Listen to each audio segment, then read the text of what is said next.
So we all know that it's extremely important to take good care of our home, but how do you do that? When you have children, when you are a busy mom, you have a mile-long to-do list and you have no clue where to find the time. Well, that is what I wanted to talk about today because I'm a busy mom too. I've been a homemaker for over 14 years and I found some ways that have helped me to be a good steward. So let me share some practical tips with you today.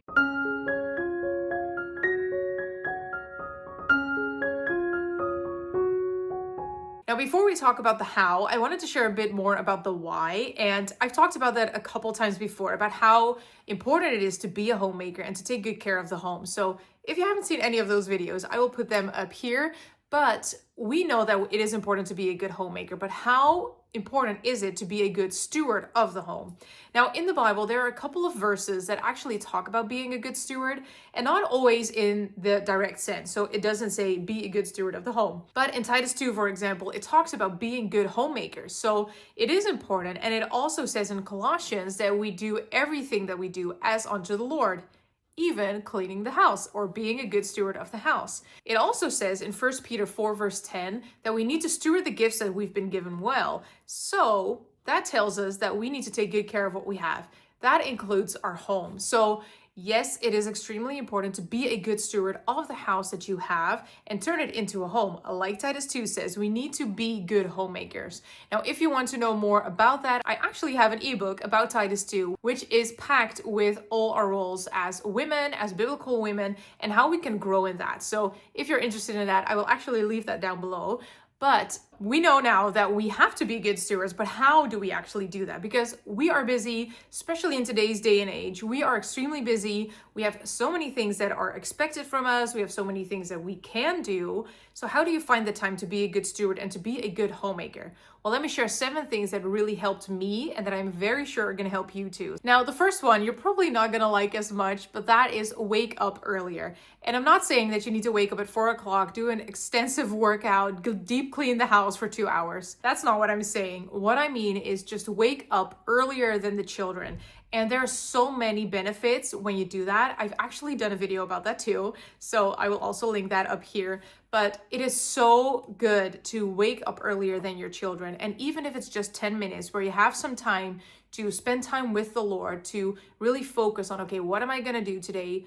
Find rest, fill yourself with God's word, with his presence, and then start your day. That is going to set you up for success, guaranteed. So find 10 minutes even, read your Bible, talk with God, and then start your day. Now, the second thing is write a list. I love putting pen to paper, writing everything down on a list and knowing that, okay, everything that I need to do is written down.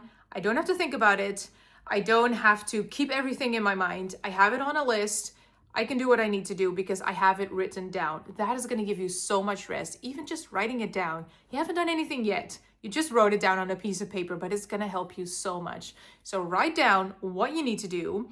And then we start with number 3, and that is create a plan. Now, you all know that I love the block schedule system. It is amazing for every single stay-at-home mom. So definitely use the block schedule system and then fill in all the things that you wrote down on your list in your specific blocks. And this is something I've talked about this in depth, which I also have a video for that.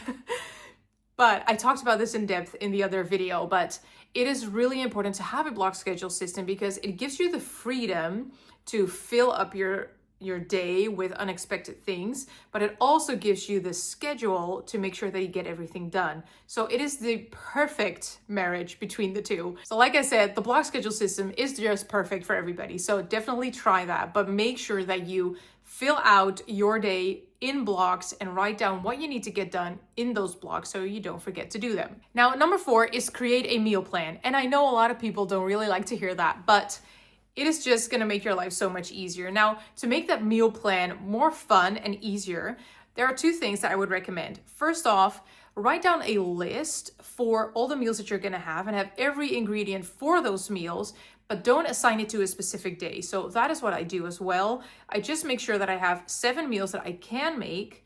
And on the day itself, I choose one of those meals. And I know everything is in the fridge or in the pantry, so I can make it. That makes it a lot easier than knowing, okay, on Wednesday, I have to eat spaghetti. And then on a Wednesday, I'm like, okay, we don't actually have time to make spaghetti, or I don't want to eat spaghetti. I mean, sometimes we just don't want to eat it, right? So I know, okay, I have everything for those recipes. I choose one of the 7 and do what makes sense for that day. So that is the first thing that I would do. The second thing is make sure you have a list of meals that you love. So have meals that you know your family is gonna love, that you know how to make. So have like an arsenal of dinner ideas that you can just make and that you don't have to think about. And that is what we do as well. I actually have all of those recipes that we eat on a very regular basis, all combined into the ebook that I made. So if you're interested in that, I will actually leave it down below too. But I put all our favorite recipes in that ebook, and that is just so easy. If for whatever reason I really don't know what to make, I just choose something from the ebook because I know how to make it. I know we love it. I know it's not gonna go over our grocery budget in any way because they're also cheap, which is an added bonus. I just know if I make that, it's gonna be a hit. So have that and know what does my family love and what is easy to make. Okay, so on to number 5. When we talk about having so many things to do and you really don't know where to start and you think, okay, what am I gonna do? I need to deep clean the entire kitchen, for example. Focus on small achievements. So don't focus on the entire kitchen, but do smaller things in that. It is like the saying, how do you eat an elephant? One bite at a time. Well, that is basically the same thing. You just start somewhere and you focus on small achievements. When you're busy, when you have a newborn, when you have 5 or 6 or 7 children that you need to homeschool as well, you're busy and you cannot deep clean the entire kitchen in one day, probably. At least I can't.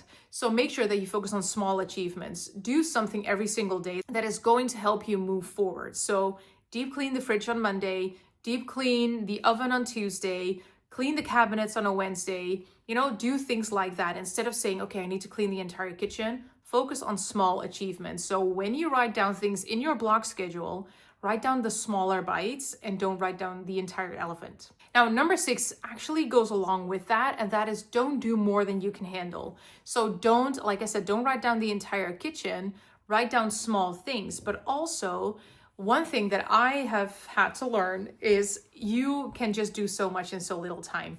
So don't think that you can do more. If you're gonna think that your kitchen is gonna take you 30 minutes, double the time and write it down for about an hour, because there's guaranteed gonna happen something that is gonna take you from your task. Your child falls and has, I don't know, a scraped up knee, somebody calls, I don't know, there are so many things that can happen, honestly. But you honestly often think that you can do more in little time than you actually can. So don't overcomplicate things. Just put things down and make sure that you actually write down double the amount of time, because like I said, I had to learn this the hard way.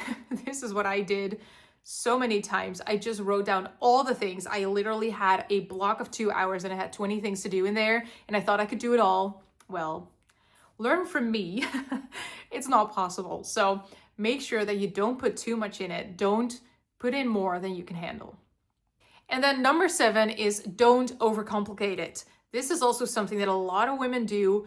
They write down clean the fridge, and before they actually start cleaning the fridge, they have thought about that fridge for, 6-7 times in the morning, thinking how long it's going to take, what a dreadful task it's going to be. Oh, I really don't want to do it. All those thoughts, it's been in your mind over and over again. Well, if you just start and just do the thing, it is not that hard. It probably doesn't even take you that long, and it's not really that big of a deal. So don't overcomplicate things. Just write it down, do the thing, and when you're done, you can have your cup of coffee. And this is actually something that I think I read in a book from Elizabeth George, but it is to just do the next step. We don't have to complicate everything. Just do the next thing that is on your list. Don't think about it too much. Just do it. And before you know it, you're done and you can do something different. You can have fun with your children. You can go out. You can do whatever you want.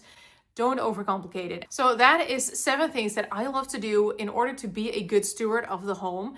But one of the most important things that you can do is not really the practical stuff, but that is do everything with the Lord and for the Lord. So focus your mind on, okay, Lord, what do you want me to do today? How can I do everything for your glory? How can I glorify you in everything that I do in my home? Just think about it as I get to glorify God. I get to worship him through my job, basically, I get to glorify him by doing well what he has given me. And he has given you your home. He has given you a family, maybe. He has given you a house to keep. So do that well. Do it for him, because that is what he says. Do everything as unto the Lord and not for people. So that is one of the biggest things that you can do. Do it with the Lord and do it for the Lord.